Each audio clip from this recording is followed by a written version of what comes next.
This is Your Superior Self, episode 66, Why Being Sincere is So Important in Business, with entrepreneur Ian Altman.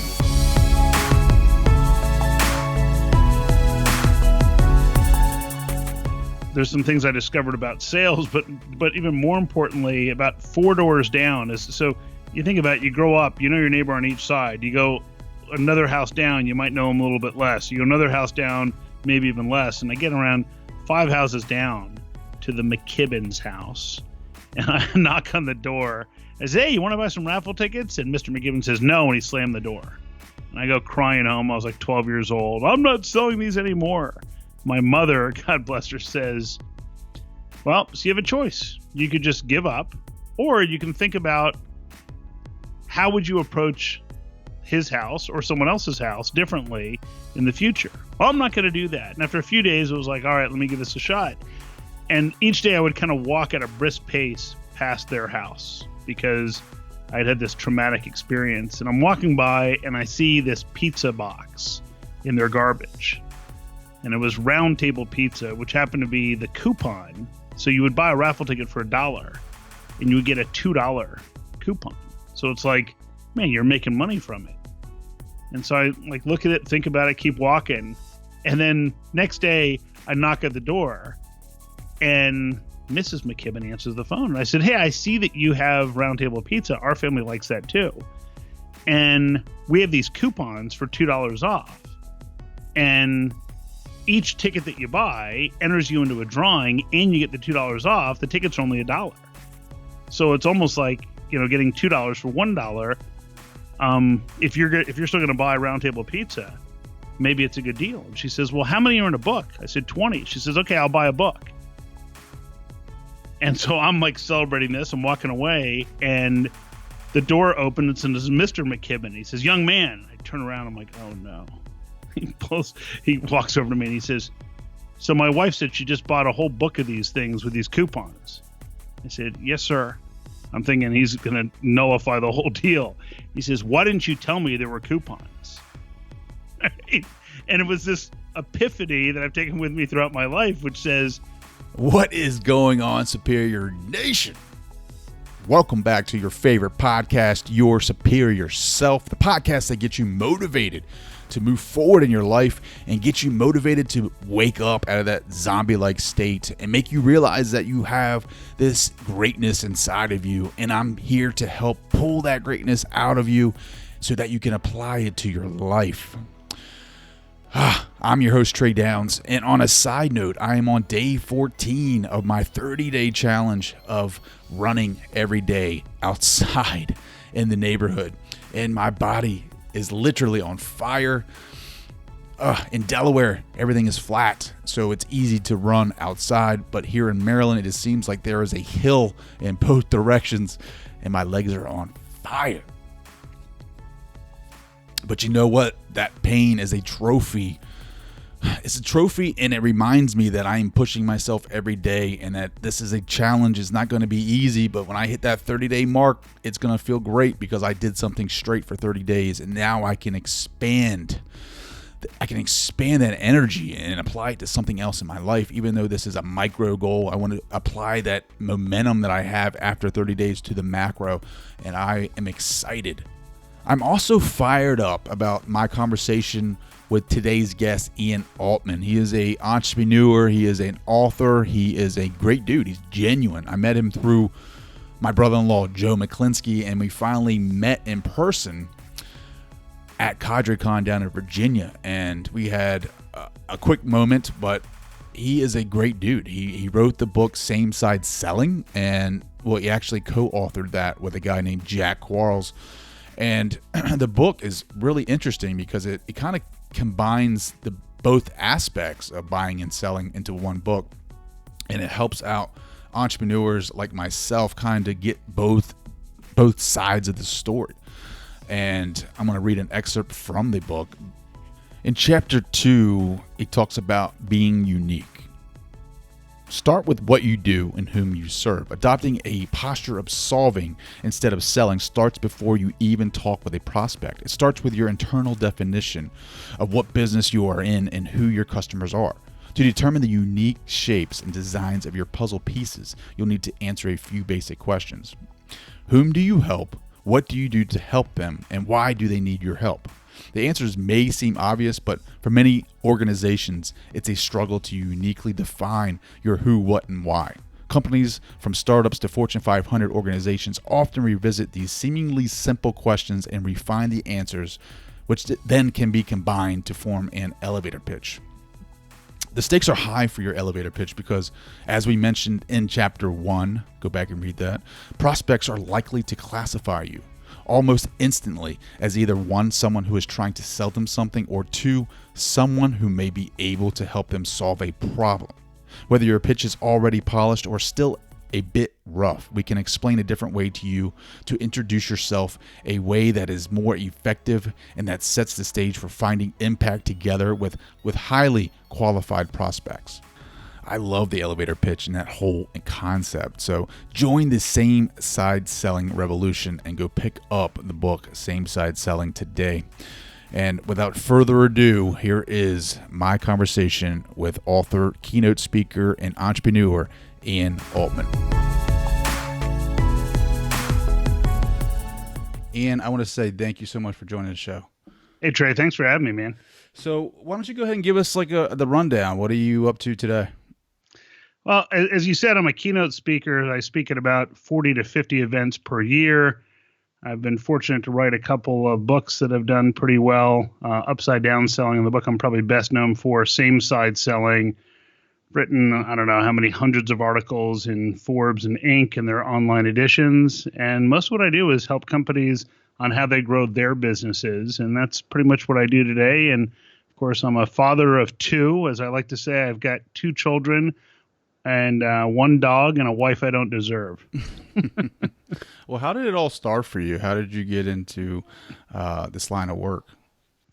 So I started my first company in 1993. I was actually, and this is something that might be of interest to your audience. I was working for a company. It was like a mainframe company. This is back in the early 90s. And I was working for this mainframe company running what was called their client server division, which basically means PCs that are connected to each other. And there was all these great business opportunities, but the company didn't want to pursue them. And the guy I was working for at the time, a guy named Bob Proselli, I'm sitting there with Bob and I'm ripping my hair, and I said, Bob, this is crazy. There's all this business that we could be pursuing, but the company doesn't want to pursue it, and they just want to ignore this stuff. And Bob says, well, what would you have to do in order to pursue these? I said, I just need permission. I can sell it. I can actually do the work. The company just wants to ignore this business, and there's probably $500,000 to $1 million worth of business there that we're just going to let die on the vine. And Bob says, so if the company doesn't want to do it, why don't you do it? I said, no, because the company won't give me permission. He said, I'm not talking about here. What if you went out and started your own company to do this? Because if the company doesn't want to pursue it, it's not like you're stealing business from the company. The company's acknowledged they're not going to do this. These organizations have a need for it.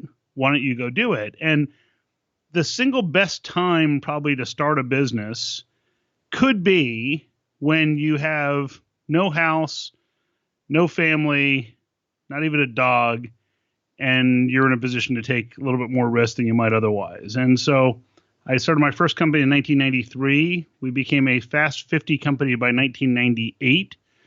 I think it was 1995 or 6, I hired Bob Proselli as my COO. So that was kind of a funny thing. So then in 98, we started a software company. We then grew both companies to the point that in 2005, a group of investment bankers out of New York acquired my company for cash and stock. And they asked me to serve as managing director of the parent company. And when they acquired my company, the combined value of the companies was about $100 million. And I grew the value of the businesses over the next 3 years to $2 billion. And what I realized is that I wasn't spending time with my wife. I wasn't spending time with my kids. And I thought, man, why am I still doing this? I'm achieving all this financial success, but I'm almost non-existent with my family. So I went to the board and said, hey, I'm done. They said, what are you going to do? I said, I have no idea. I took 6 months to do pretty much nothing except for drive my wife nuts. I served as president of a country club, which is something that sounds good, but if you want to take something you enjoy and learn to hate it, run it. And eventually people said, well, why don't you just help other companies and how they grow their businesses? And I'm like, well, what does that look like? Well, you could go speak. And I didn't even know there was a speaking industry. So I'm like, well, speak where? And that's kind of how it all started. And so in 2009, I first started speaking at events and, relatively small audiences. And now I routinely speak in front of thousands of people. But it was, it all started from just somebody giving me a little nudge saying, what are you doing? Why don't you do something different? There's so much great information in there that I just want to dive into right now.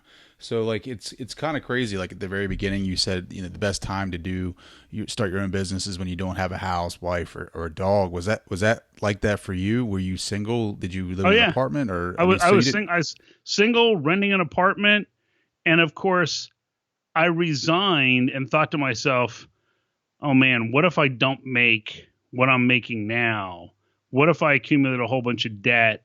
What if this happens? What if that happens? All these things I was worried about. And of course, the first year I made 5 times what I had made working for this other company. And obviously the business grew very quickly. But here's the thing. It's a simple concept, which is I just focused on what are my clients trying to achieve and how do I help them achieve it? And I wasn't really as focused on how much are we charging? What's our profit margin? It was just, hey, do a great job for organizations and things will work out. And so we probably undercharged for a while, but we're still making decent money. And then once a reputation was established, most of our business came from inbound inquiries where someone said, wow, you told us that we heard that this company got these results. We want the similar results. And I look back, man, we were involved in businesses that we had no business being in. I mean, one of the first projects that I had was building electronic underwriting systems for one of the top insurance companies in the world. And then one of the other projects we did was handling all the new drug applications for one of the world's largest pharmaceutical companies. And my belief is if they knew that I had a company with 3 people in it, there is no way they would have entrusted their entire pipeline of research to us. Well, how do you get that contract? Like, what do you tell them? Do you just blow smoke up their, rear end, or how do you? I mean, you just work it out. How does that? Now, you know what? So once again, everything I teach is integrity based, and it's something I've always followed throughout my career. Meaning, if I don't truly think I can help people, then I shouldn't be there. Because you should always point your client to who is the best resource to help them, even if it's not you, which is sometimes tough to do if you're trying to make your business work. But rest assured, the times that I regret more than anything else are when we would take on a client where we just weren't the best fit for them. They weren't the best fit for us. And we thought, yeah, we can make it work. And it'd be, you get sucked into the vortex of evil and just nothing good happens. So the interesting thing with this pharmaceutical client was they had all these new drug applications, and the new drug application process at the time was they would do all this research, all these studies, they would compile all these reports, and they would submit to the Food and Drug Administration a document at the time in paper of about 1 million pages.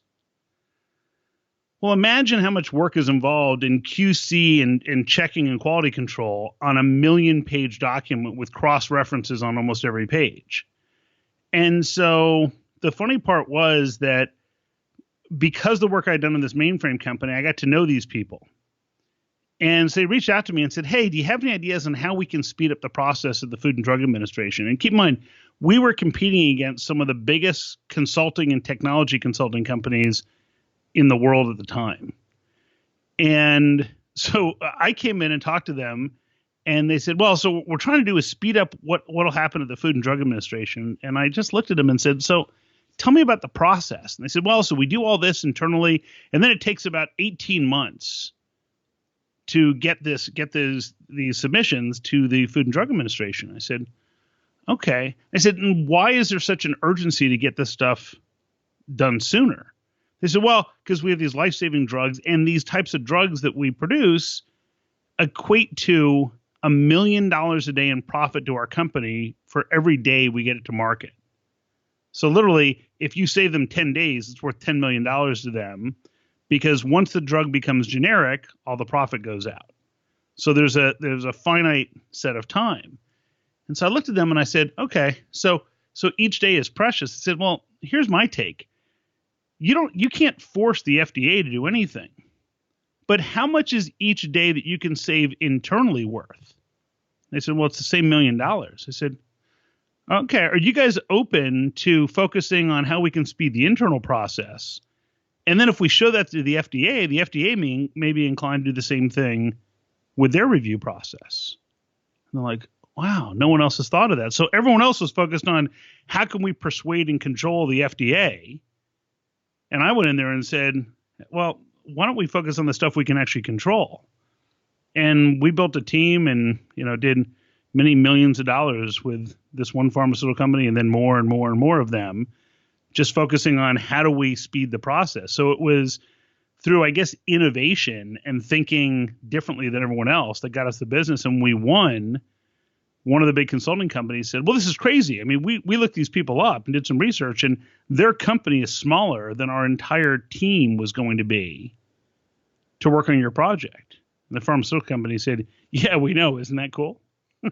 Well, you talked about thinking different, and you talked a little bit about your success, and it definitely shows with the numbers that you were throwing out. But you couldn't have felt confident the entire time. Like there definitely were probably some down times where you thought, hey, this might not work. Like, talk about those. Like, was there any specific time where you were like, oh my God, what did I do? I can't believe I just resigned from my career and I'm doing this. Like, was there any point in time where you were like second guessing yourself? So that was the first time, was when I resigned. It was like, what are you doing? Have you lost your mind? And then business was good for a while. And I was like, hey, this is great. The interesting thing is that we had so much success in that pharmaceutical space that all of a sudden we woke up one day and almost 90% of our revenue was from one customer. And I would sit there at night and say, what if these people all of a sudden decide they want to go somewhere else? What if they just don't like the shirt I wore one day?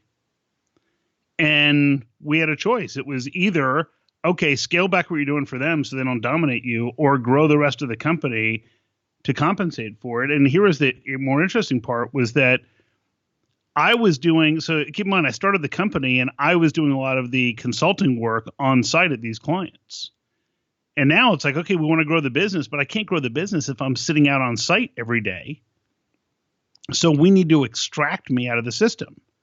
So I hired some people, trained them, and said, okay, we're going to bring them out to this pharmaceutical client and we're going to transition them in.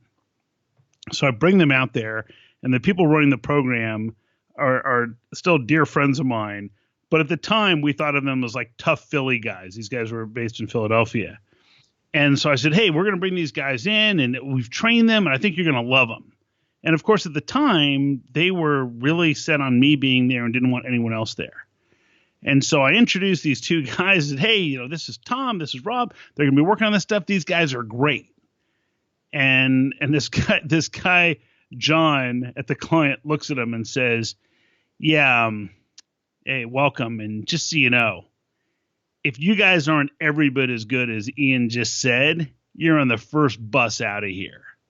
And I said, well, thanks for the inspiration for these guys. And of course, over time, within 3 months, they would say, well, Ian, why are you coming up here? We don't want to pay for you to be here. These guys are awesome. And that was it. I mean, it worked out great. But there were times where I thought, man, we're going to lose this account and then we're dead in the water. There were times where I thought, man, I'm never going to get out of this account. I'm going to be stuck here forever. I'm never going to be able to grow the business or do anything else. And, there were little political games here and there, and there were people internally trying to hire our people, and, a lot of challenging things. But over time, it worked out okay. That's a lot of control. They basically had control, like 90% of your revenue. They did. So it's, they always, what's that line? Never let them see you sweat. So when time would come for us to renew our contract each year, I had to sit there with a poker face and say, hey, look, the guys are, we love doing this work with you. I just need to know if we're renewing for next year. Here's the increase. And by the way, if this doesn't work for you guys, I totally understand, and we can assign them to other projects. No, they're doing great. Now, keep in mind, one of the keys was we kept track of how many days we saved them in time to market. So anytime there was any sort of negotiating position, I would say, man, so I was looking at the way we track this. It looks like we saved, 117 days in time to market last year. Is that what you guys have? Yeah, that's right. Okay. And you guys said what? It's about $1 million a day? Yeah. Okay. And what did you pay us? Well, $2 million. Okay.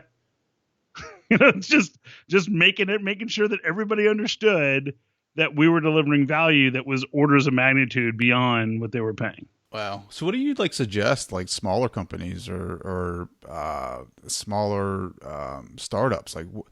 What percentage should their clients be contributing to the revenue? What 15% at least? Well, here's the challenge. When you start out, you're just trying to find somebody who believes enough in you that they'll pay you for something. And so the first client you get is likely contributing 100% to your business, to your revenue, because you don't have a second one. And so the idea is more, what I advise people is think of it in kind of buckets or compartments. So you say, okay, I'm going to start, let's say, a consulting business, and I'm going to serve these 3 types of clients. So what types of clients within each of those buckets do you need to have so that you're credible in that space? So, for example, we said we're going to do pharmaceuticals. So we had clients like GlaxoSmithKline. It was SmithKline Beecham at the time. We had, Procter & Gamble. We had a lot of those blue chip type clients that everybody would know. And then in the insurance sector, we started with, I said, okay, we want to help people in insurance. Someone from Chubb Insurance approached us, who's a very reputable company. And then we said, so who else do we need in this space? And we diversified, and we ended up with a lot of the big names and some of the regulatory organizations in that space. And then it was, well, okay, so now we're going to do manufacturing and food products, because we dealt with a lot of regulated industries. And it was, okay, let's see if we can get Kraft Foods and Coca-Cola and Daimler Chrysler. And we were just very intentional about the types of clients we went after. And keep in mind, all we were doing was trading off of what we had done for someone else to get the next client. So we'd walk into Chubb and say, well, we may not be able to help you, but here's what we were able to do for SmithKline. And then after we got Chubb and SmithKline, we'd talk to somebody at another insurance company and say, well, we may not be able to help you, but here's what we have been able to do for SmithKline and for Chubb. And then it was, well, gee, we haven't worked with a food company like you guys at Kraft, but here's what we've done for Chubb and SmithKline. And, and it's just, each one just kind of built from the prior one. And it's just getting those first people to believe that you are focused on their success more than your own. And you can't fake that. You either really care about moving the needle for them or you don't. So if you're just doing it for the money, don't do it. If you're doing it because you want to make a difference, that'll come through, and someone's going to say, you know what? I can believe in these people. Let's give them a shot. And then don't mess it up. Do you think they can tell, though? Can they tell whether or not you're about the money? Absolutely. I mean, think about it. You can. I mean, if a plumber comes to your house and is like, well, here's what I charge for this, here's what I charge for that, they're just focused on the money. If the plumber comes in and says, so what's been going on? How's that impacting your family? How's it impacting the house? Let me get to the bottom of it and see if I can solve this thing in as economical way as possible. Then all of a sudden you think, man, this person is focused on us. And so what do? You tell 15 of your friends, hey, if you ever need a plumber, you should call this person. And then they establish a reputation that says this is somebody you can trust. There's an HVAC guy we've used at our house, and we refer him to people, and they go, oh, you know what? He's more expensive than other people. I said, that's right. And if he comes to your house and says, hey, you don't need this, it's because you don't need it. And if he comes to your house and says you need it, you can trust the fact that you need it, because the guy's as honest as the day is long. and hey, he did work for us and something went wrong. And a year later, he fixed it and said, no, it's all covered under warranty because that shouldn't have happened. It was a flaw from the manufacturer, and you couldn't have known. So I'm gonna eat that. Guess what? It's the only guy I recommend for heating and air conditioning because he did the right thing, was focused on the result, not focused on just billing for his time. You're absolutely right. I feel if I could do it over again, like I would definitely go into a trade. Like I would for sure, because they can own the market. If you think about it, like if you're a plumber or an electrician or HVAC guy and you show up on time, you dress well, and you take care of your customers, and your price is reasonable, like you could own the market. Like, because like, why do you think there's Angie's List? Because no one knows, no one trusts anybody. They pay extra money a month to read reviews and get reviews from a website. If you had just a decent money, decent funds for marketing, and you do, obviously you're going to get word of mouth, but you could own the market if you just show up and do a great job. Absolutely. But guess what? The same thing applies to B2B. So the thing is, I've got clients of mine who are, let's say, in the IT services field. And most people in IT services, their whole model is, hey, we're going to support you, and here's what you're going to pay per month. Now, if we encounter a problem, you know what we do? We charge you to fix the problem. Well, aren't you guys supposed to be the people preventing the problems? Oh, yeah, but if we didn't do that, then you pay extra for us to fix the problem. I mean, it's almost counterintuitive. But I have clients who their whole focus is, hey, we're going to charge you a fixed fee. Here are the 3 things that can change the conditions. And if those 3 things happen, then there's additional fee. Outside of those 3 things, you pay a fixed fee every month. By the way, our monthly fee is 30% higher than other people who are going to nickel and dime you. But you're going to know this is your fee unless one of these 3 things happens. And guess what? The 3 things are, if you get attacked by some malware or something like that somebody clicks on a phishing email or something like that. If you add facilities, if you add personnel, then guess what? You just increase the complexity of what we're doing. Outside of that, here's a fixed fee. And guess what? They get a ton of business because the client says, yeah, if they mess something up, we don't pay for it, they do, which means what just has happened is the vendor has the same interest as the client, which is making sure that everything runs smoothly and there are no problems. As opposed to most IT vendors, if all of a sudden something gets messed up, they make more money. They're actually incentivized for things to go haywire. It's crazy. Ian, you have a beautiful family. You're very successful in your career. How do you balance the two? How do you show up as the best dad and the best husband? You know what? Sometimes I feel like I'm not. There's times where, as your kids grow up and they make good choices, you feel like you had some influence. I think, I'm fortunate in that my wife and I have been married 21 years, and she takes on the lion's share of that role. And during those years when our kids were young, I was flying 175,000 miles a year. I was rarely home. And the irony is that my wife would say, yeah, if Ian's going to be on the road for 3 weeks to Asia, rest assured, within an hour of him leaving for the airport, one of the kids has got some rare illness and the dog's going to throw up on the rug. Right? You can guarantee it's going to happen. And the smoke detector is going to be going off. Just all these things will happen at once while I'm gone. And so, I try to focus on experiences with the family, which is like, hey, look, what are the experiences that we can create that will create memories? So, it doesn't have to be the most luxurious thing. It's just, we plan when we do vacations or trips, it's what's going to create an experience. And are you teaching your kids good values? And when you are home, are you carving out time for your spouse? Or, things like that just candidly, you got to be very intentional about it if you're not here. And, people say, oh, you're great at this and that. We all have imposter syndrome. There's times where I think to myself, man, was I there enough for my kids? Am I there enough for my wife? And I think it's, any of us who thinks that we're balancing all that, whatever you're focusing on, something else is suffering. And it's just, there's times where you try to shift that balance. And fortunately, in what I do now, it gives me the flexibility there are times where I'm on the road and nothing can change.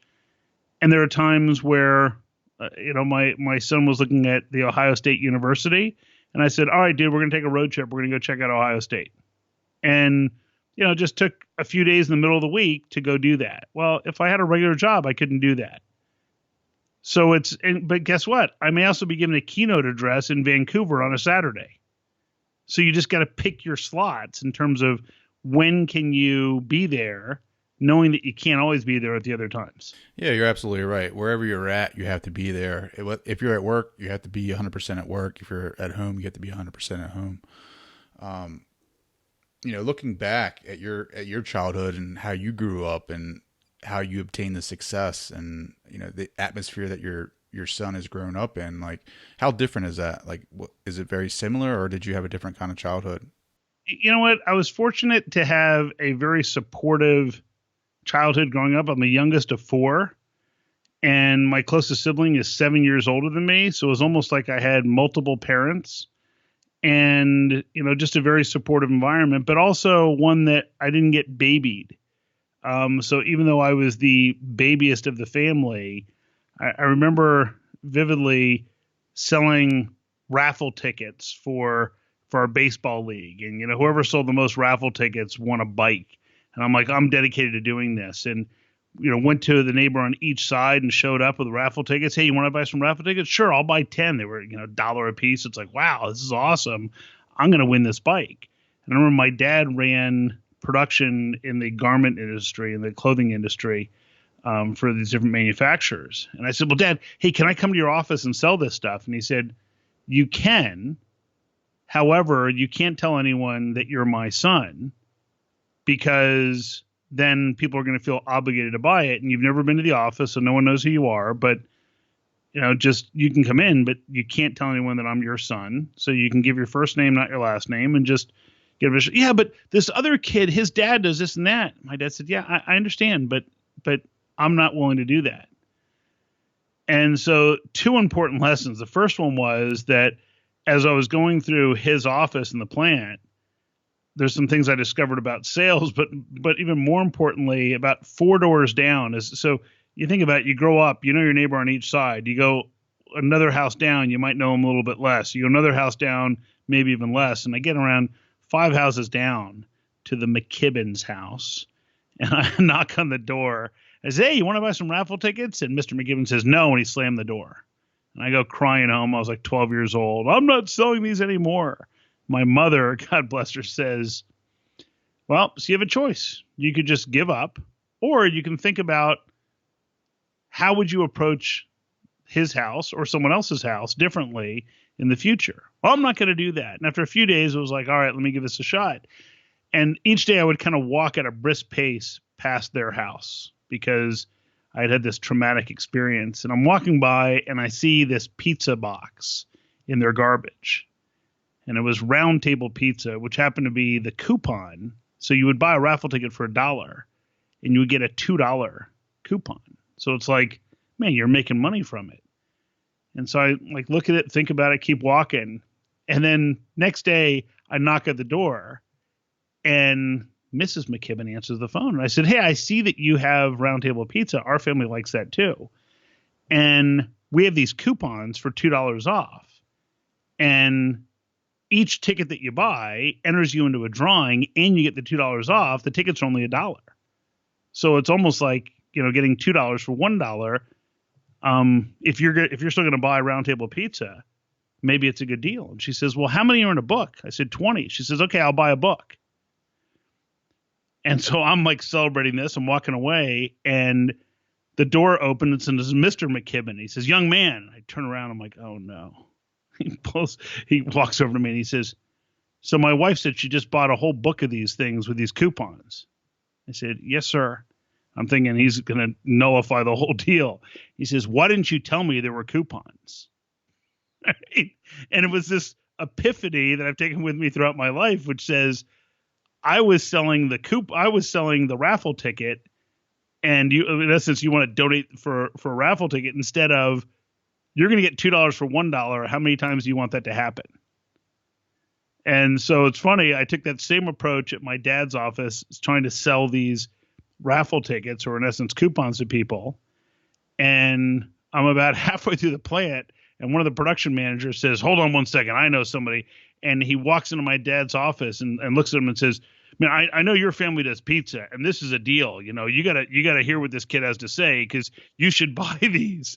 And my dad just starts smiling and on his head. He goes, "Yeah, I know all about it." He goes, No, you got to meet this kid." He goes, "I've known him his whole life."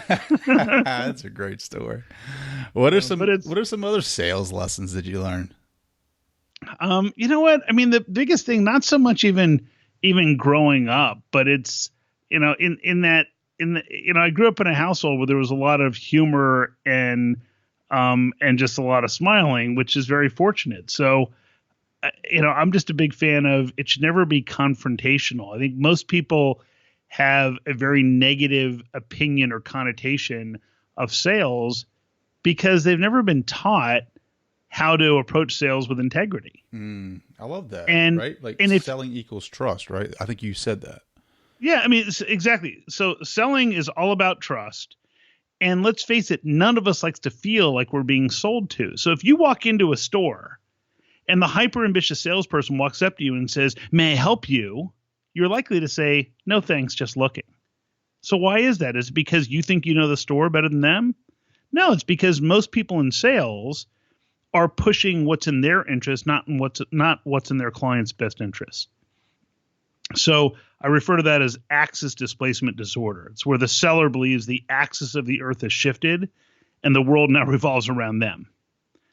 And so instead, we have to think of it as, what's in it for my client? Why is this advantageous to them? What are they trying to overcome? So if I ask people how many people would like to be sold to, no one would raise their hand. If I said, how many people have an important issue that either keeps them up at night or gives them some concern? Almost everyone raise their hand. They have something like that. Okay. And how many people will be open to talking to somebody who might be able to make that problem go away? And just about everyone will raise their hand. And so if you approach the idea of selling as solving and trying to figure out, okay, what could be going on in someone's world that I can make better through whatever it is that I sell or offer, now you're working from the same side collaboratively with them to solve a puzzle rather than trying to drag someone across the finish line to make a sale. I love that whole concept. Did you write about that in your book? Yeah. So in Sameside Selling, we talk about that quite a bit. I co-wrote Sameside Selling with a guy named Jack Quarles. And Jack is a guy, you can probably tell from his last name, Quarles. Jack spent 2 decades in purchasing and procurement. And so we talk about these adversarial traps that pit buyer and seller against one another. In fact, we have the second edition of Sameside Selling that launches May 1st, 2019.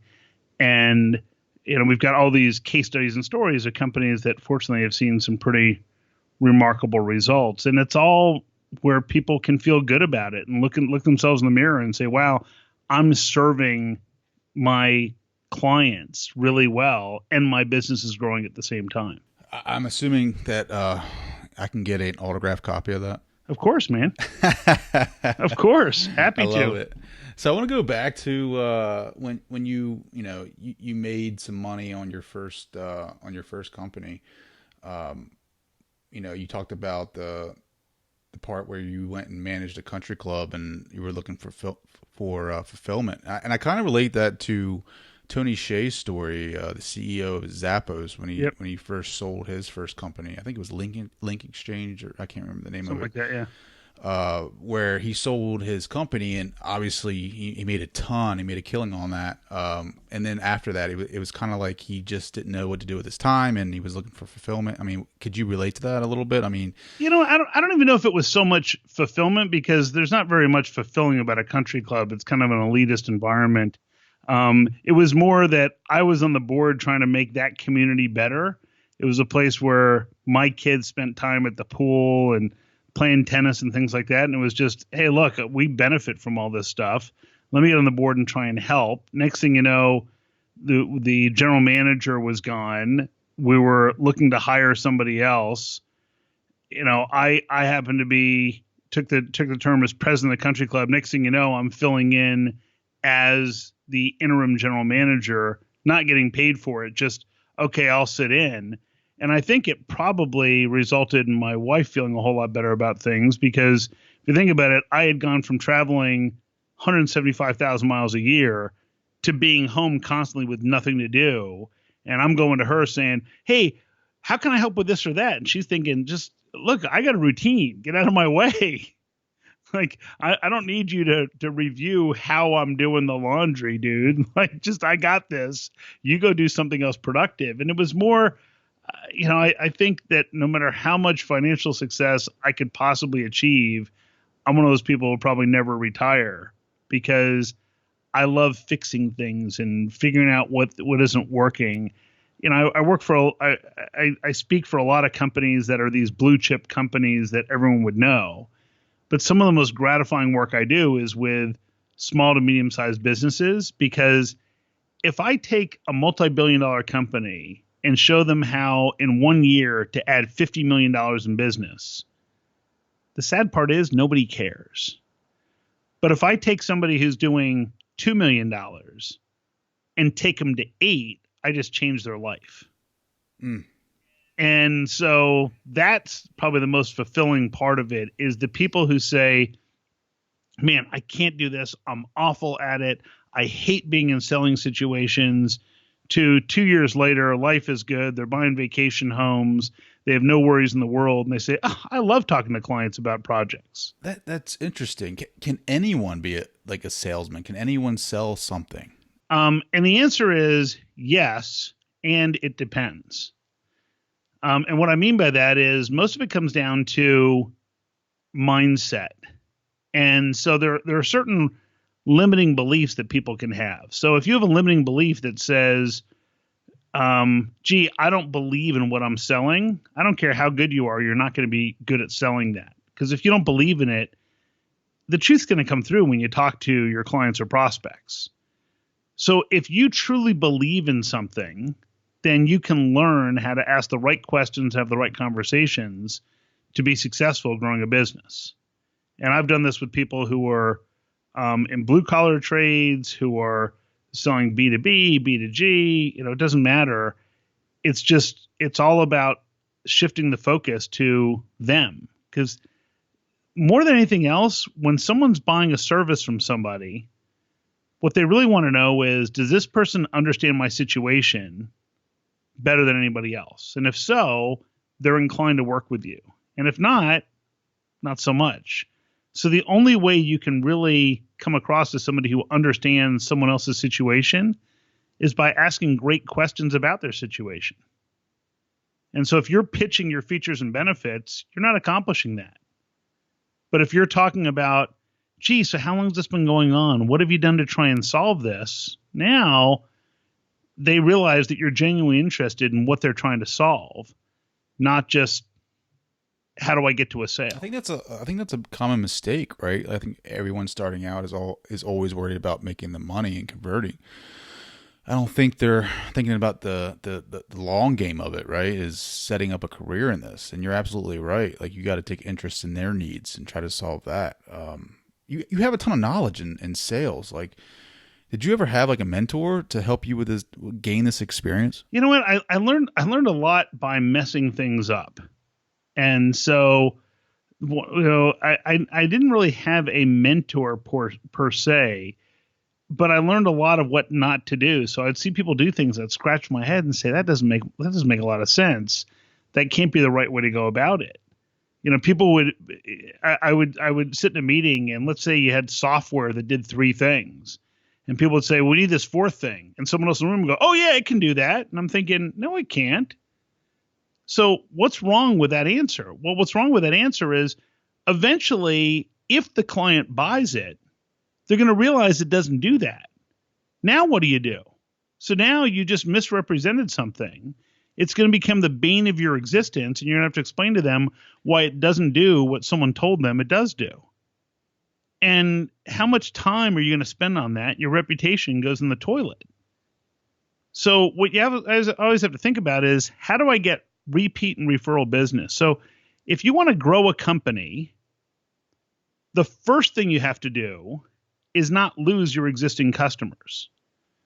Because if you want to grow your business, but the only way you can grow it is by replacing the people you lost, then guess what? If you lose 30% of your business, then in essence, the first 3 months of your year are just spent replacing the customers who you lost. And the most expensive part about that is the new clients cost more than of course, than the clients you already have. I mean, of course.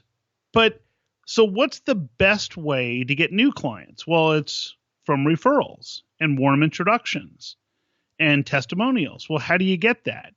Well, you get that by delivering results. So one of the things we write about in Sameside selling is the trap of selling resources instead of results.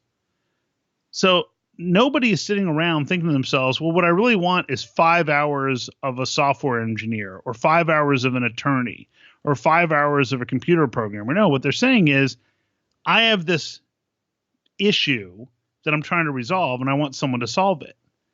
So if you focus on the results, you're much better off. So what if instead you walked into somebody and said, so what happens if you don't solve this? And they say, oh man, if we don't solve it, all these terrible things happen. Okay, well, I mean, you couldn't quantify what that costs you, could you? Oh yeah, it probably costs us X dollars every month that we have this problem. Okay. So what does success look like? Let's say we did all this work, how would you know it's successful 90 days from now? And they describe what that looks like. Well, now here's the beauty. If you've now documented and you know what success looks like, and you know what their prior situation was, then in 90 days, I get to go back to them and say, hey, when we started this project, you said you had all these major problems. Here's what it was costing you. And that 90 days out, you would know if it was successful if these 5 things had happened. 0 to 10, how did we do in reaching those 5 things? The client says, oh, it was amazing. You're 10 on all those. You hit them all. That's awesome. Hey, can you think of 1 or 2 other people who might be experiencing those same problems who would like to achieve that same result? And now you've got amazing referrals, because that person's not doing you a favor.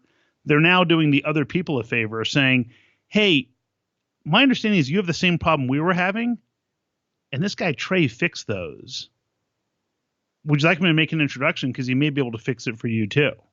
Way more powerful than saying, hey, listen, Trey's going to call you up, and I gave him your home number and your personal email address. He's going to harass you to change either your email or your phone number.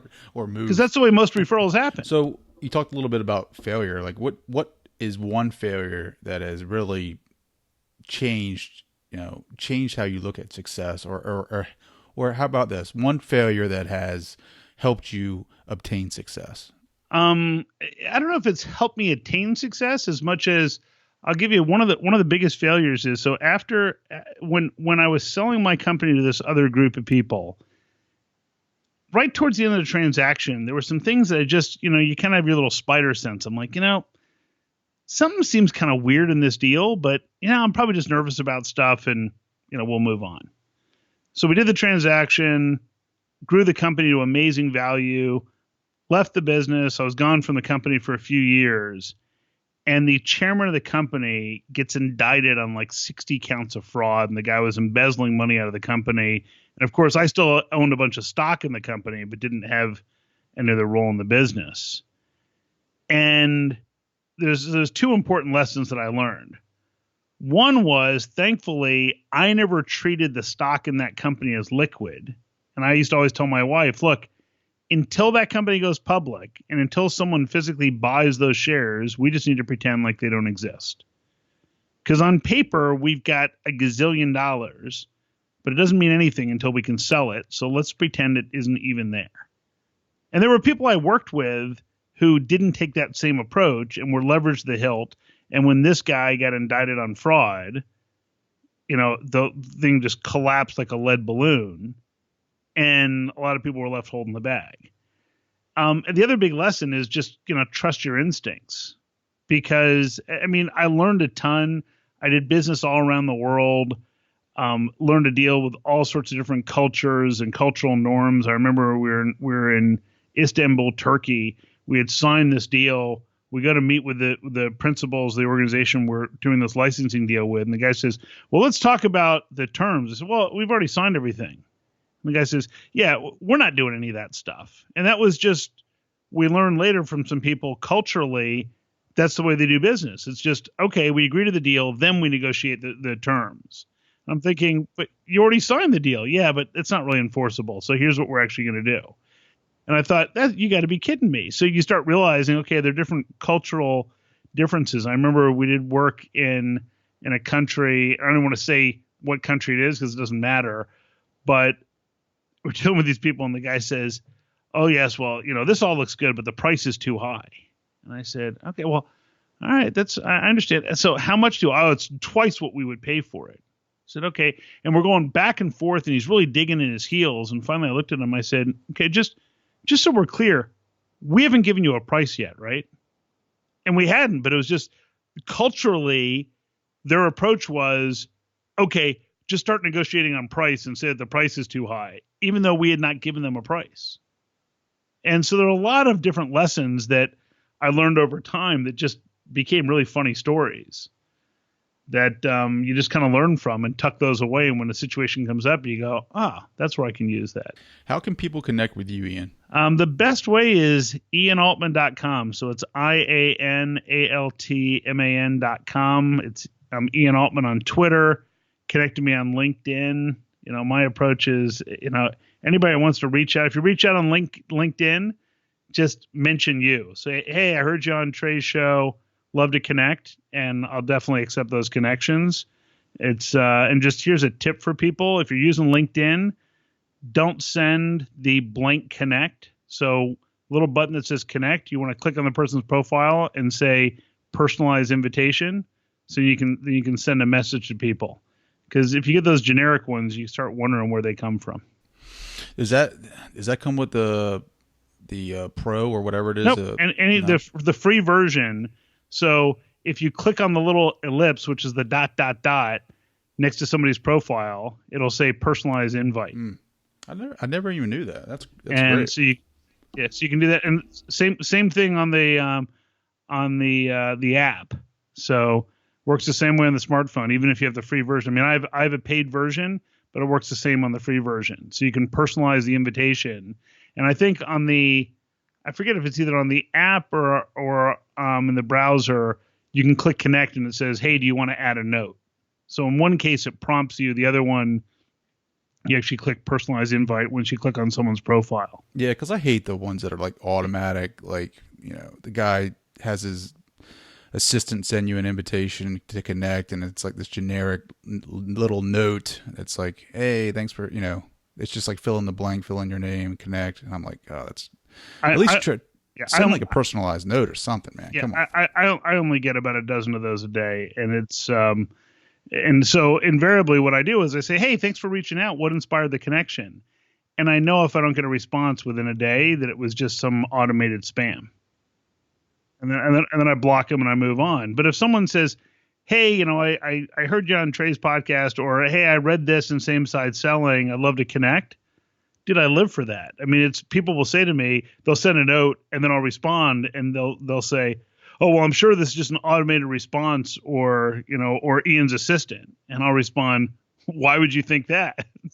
It's like, oh, really? It's like, yeah, I mean, I live for this stuff. It's, someone will say, well, hey, how should I approach this or that? I mean, that's what this is all about. So that's the most fun part, is taking somebody who's trying to figure it out and give them some insight that hopefully can help them. And candidly, there's times where someone will say, hey, I tried this, didn't work. All right, well, let's look at how that happened and why it happened. So to finish it out strong, because this has been a legit interview or talk.